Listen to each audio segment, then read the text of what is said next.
여러분 안녕하세요, 광TV입니다. 자, 오늘 7단원의 세 번째, 네 번째 시간 가져보도록 하겠습니다. 수업 준비 되셨죠? 가자! 자, 공부한 내용 되돌아보겠습니다. 우리가 예전에 바로 저번 시간이죠? 저번 시간에 무엇을 배웠는지 기억나시나요?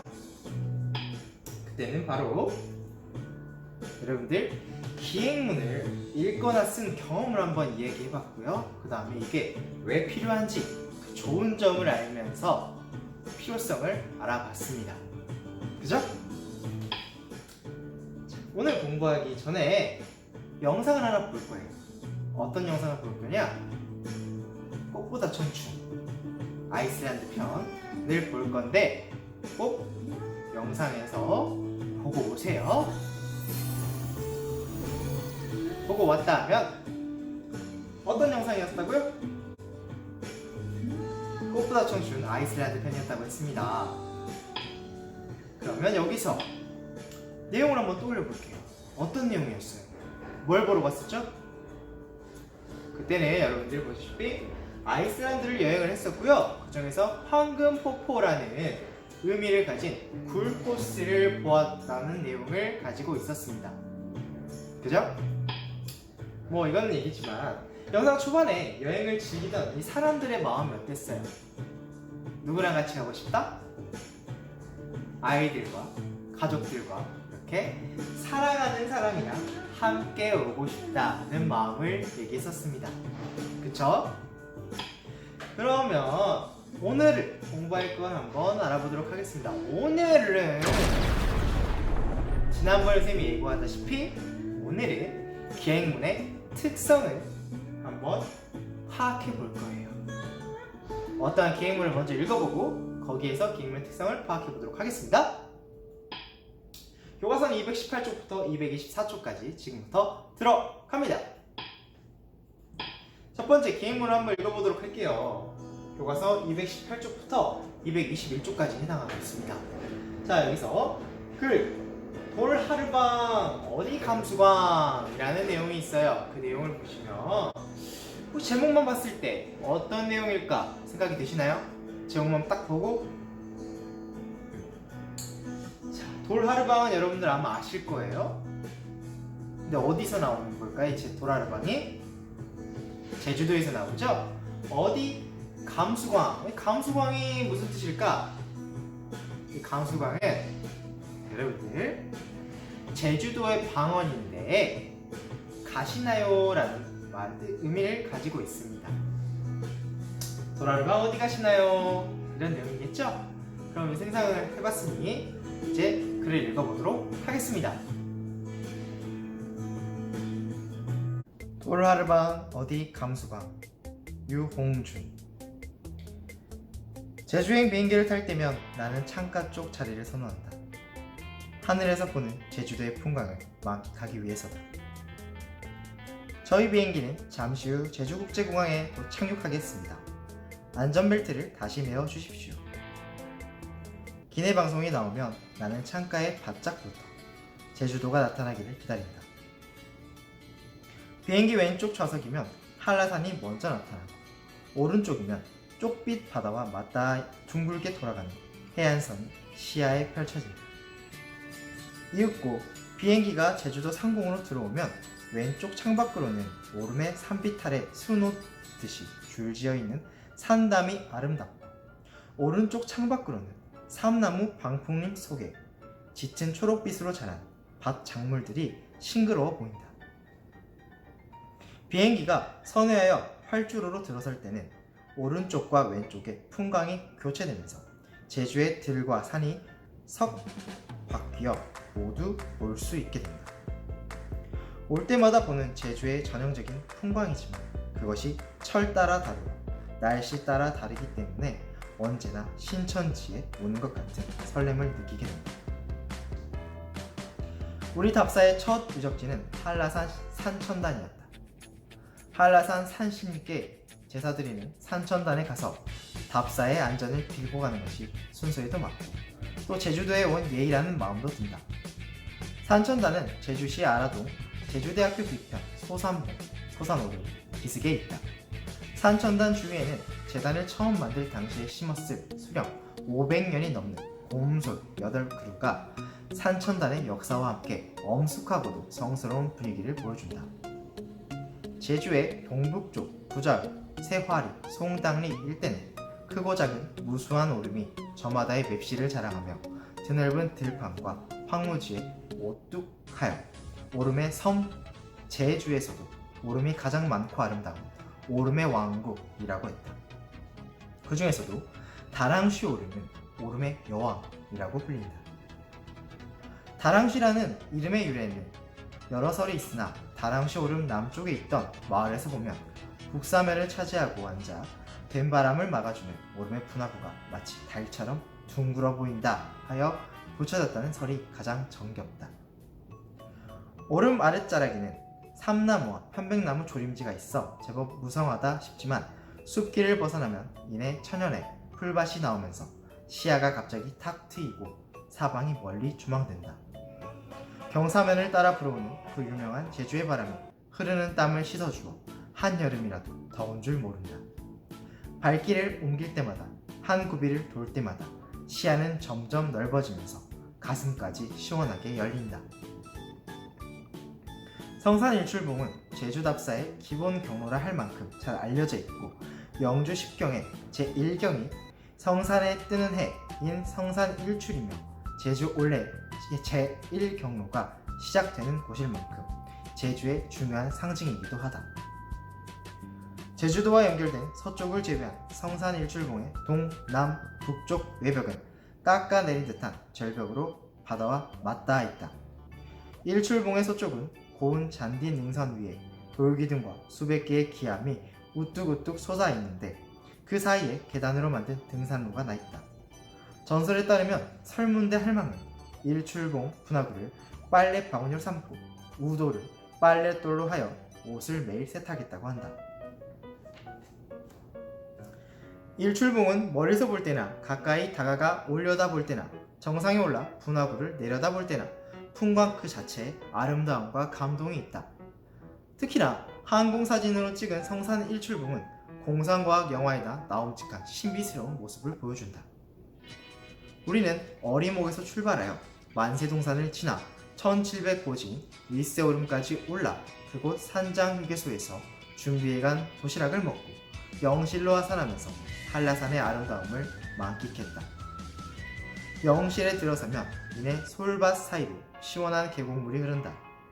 본래 실이라는 이름이 붙은 곳은 계곡을 말하는 것으로 옛 기록에는 영곡으로 나오기도 한다. 언제 어느 때 가도 계곡물 소리와 바람 소리 거기에 계곡을 끼고 도는 안개가 신령스러워 영실이라는 이름에 가깝다.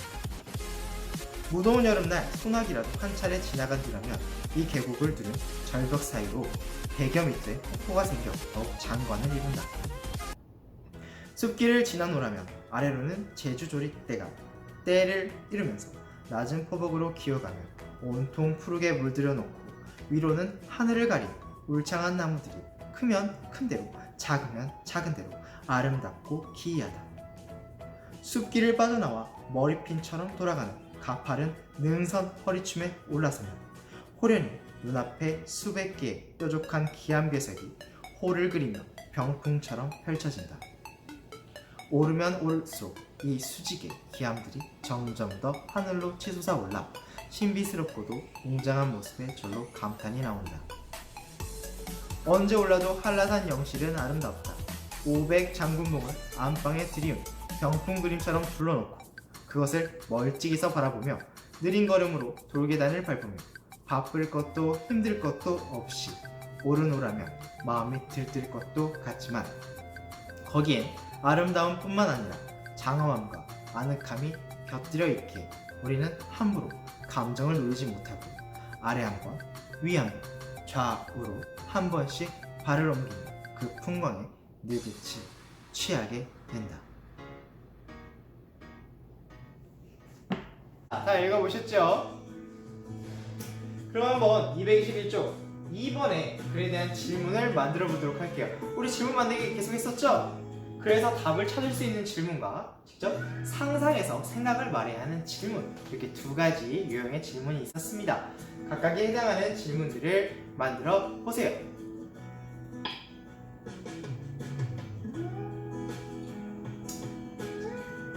다 만들었다면 먼저 선생님이 만든 질문에 한번 답해 보도록 하겠습니다. 첫 번째, 글쓴이가 제주행 비행기를 탈 때 창가 쪽 자리를 좋아하는 까닭은 무엇인가요?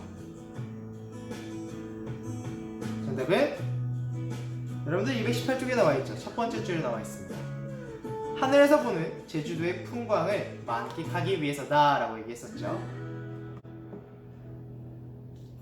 두 번째, 글쓴이가 들은 곳은 어디였을까요?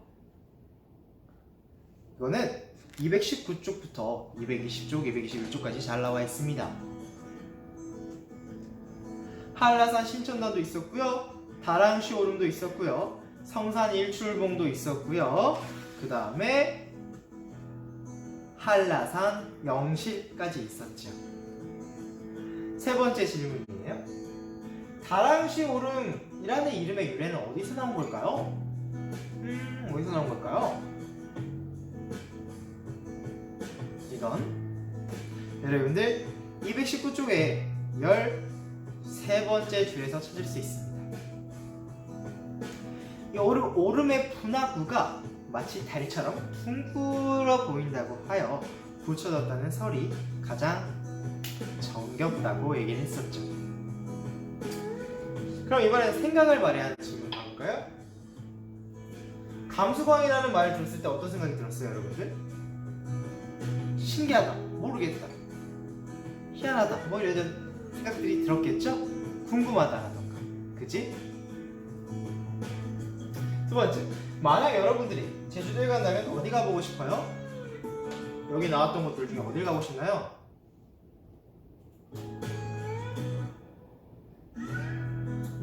어딜 가고 싶나요? 여러분 생각에 맡길게요. 세 번째 질문입니다. 어떻게 하면 영실이 아름다운 모습을 잘 간직할 수 있을까요? 어떻게 하면 간직할 수 있을까요? 사진? 영상? 뭐 여러분들의 그것도 생각에 달려있겠죠. 여러분들이 만든 질문에 답도 해봤고 선생님이 만든 질문에도 답도 해봤으면 이제 두 번째, 기행문의 특성을 한번 파악해 보도록 할게요.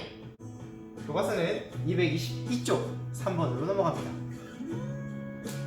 기행문에 들어갈 내용부터 먼저 확인을 해볼게요. 자, 이렇게 나와 있습니다. 그러면 여기서 보기 중에서 골라서 쓰는 건데, 첫 번째, 이 내용 봅시다. 우리는 어리목에서 출발하여 만세동산을 지나 1700고지인 윗세오름까지 올라 그곳 산장 휴게소에서 준비해간 도시락을 먹고 영실로 하산하면서 한라산의 아름다움을 만끽했다. 이건 뭘까요? 여행하면서 지금 뭐 한 거예요? 여행하면서 다닌 곳을 얘기하고 있습니다. 그래서 이렇게 여행하면서 다닌 곳을 얘기하는 게 바로 여정이라고 합니다. 여정. 오늘은 어디를 갔다. 여러분들 일기에서 이런 말 쓰죠?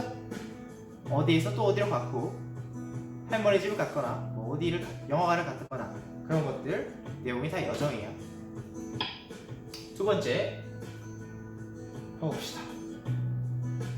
영실에 들어서면 이내 솔밭 사이로 시원한 계곡물이 흐른다. 이런 내용들은 지금 여행하면서 다닌 곳은 아니고 여행하면서 뭘까요? 흐르는 걸 어때요? 봤잖아요. 그죠? 그러면 보고 들은 것에 해당하죠. 이게 바로 견문입니다. 그래서 누가 말했거나 아니면 내가 직접 본 것, 우와 뭐 어떤 광경을 보았다, 아니면 할머니께서 이렇게 말씀을 해주셨다, 부모님께서 이렇게 말씀을 하셨다, 이런 것들, 그런 것도 다 견문에 해당하겠죠? 세 번째입니다. 오르면 오를수록 이 수직의 기암들이 점점 더 하늘로 치솟아 올라 신비스럽고도 웅장한 모습에 절로 감탄이 나온다. 와 하고 감탄이 나온다고 했습니다. 이거는 여행하면서 뭐겠어요? 당연히 생각하거나 느낀 것을 얘기하겠죠? 이건 감상에 해당하는데요. 여러분들이 맨날 자주 쓰는 거 있죠. 재미있었다, 다음에 또 하고 싶다, 아쉬웠다, 이런 내용들, 그런 것들이 전부 다 감상에 해당하는 겁니다. 세 가지 기억하시죠? 여정, 견문, 감상. 이 세 가지가 바로 기행문에 꼭 들어가야 할 내용입니다. 뜻을 한번 파악해 볼게요. 방금 여러분들이 봤다시피 여정은 뭐였죠? 같이 따라해 볼까요? 시작! 여행의 과정이나 일정을 여정이라고 해요. 다음 같이 또 해볼게요. 여행하며 보거나 들은 것을 견문이라고 해요. 다음, 여행하며 든 생각이란 느낌을 감상이라고 해요. 마지막, 기행문은 여정을 적고 여행으로 얻은 견문과 감상을 쓴 글이에요. 이렇게 되어 있습니다. 그래서 여정, 견문, 감상 이것들이 들어간 기행문까지 그 뜻을 잘 기억하시길 바랍니다. 여러분들이 평소에 접할 때는 일기나 아니면 편지, 생활문, 생활 속에서 있는 일들 이런 것들을 쓸 때 여러 형식으로 쓸 수가 있죠. 바로 이런 것도 다 기행문들이 해당할 수 있는 겁니다. 자, 223쪽의 4번 한번 연결해 볼게요. 자, 여정은 주로 시간과 장소를 나타내는 표현이 쓰인다고 합니다. 그러면 이건 뭘까요? 시간과 장소. 시간과 장소 어디 있어요? 바로 여기에 있죠. 어디에? 이른 아침, 다음날 저녁 시간이고요. 장소는 인사동, 담양 이렇게 장소가 있습니다. 두 번째, 견문을 한번 볼까요?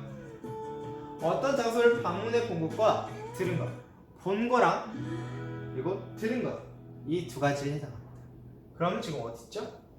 어디 있죠? 바로 여기가 해당하겠죠. 그래서 처음엔 짱뚱어를 보았다. 백운교와 청운교가 있다. 봤으니까 있다는 걸 알겠죠? 그리고 들은 걸로는 유산이 되었다고 한다.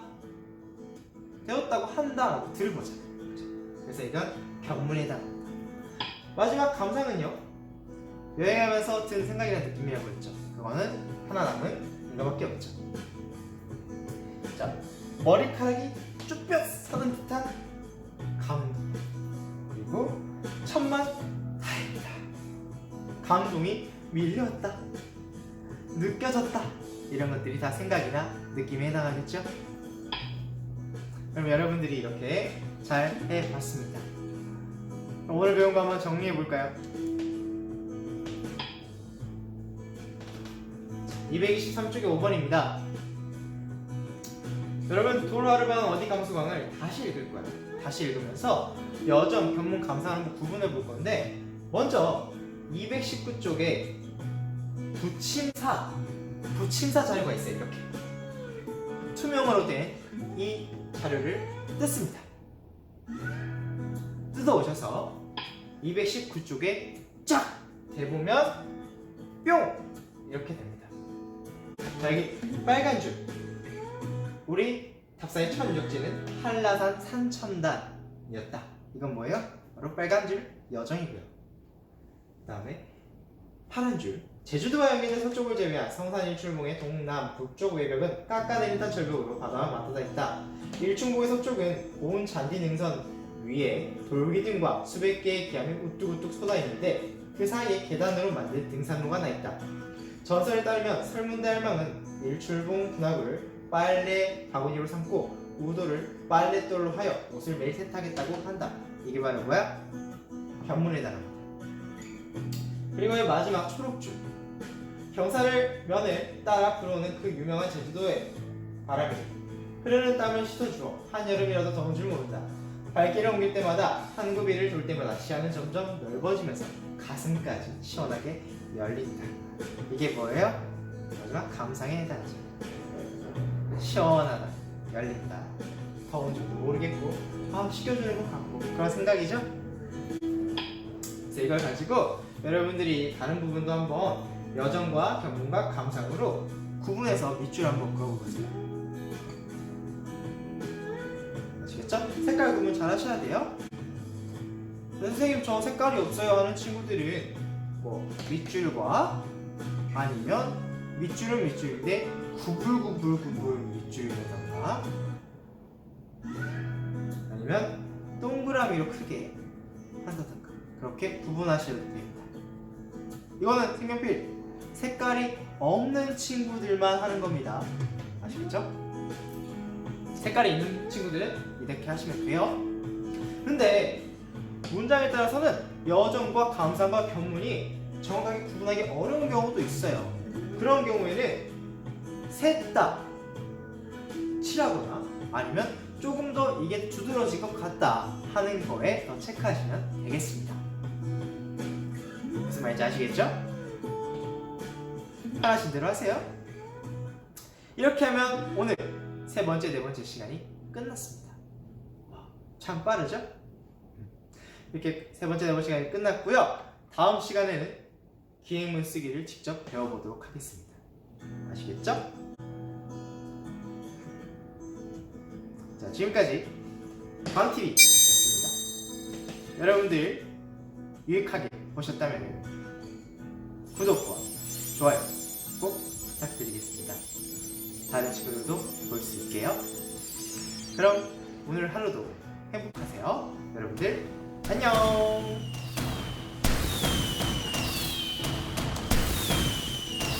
안녕.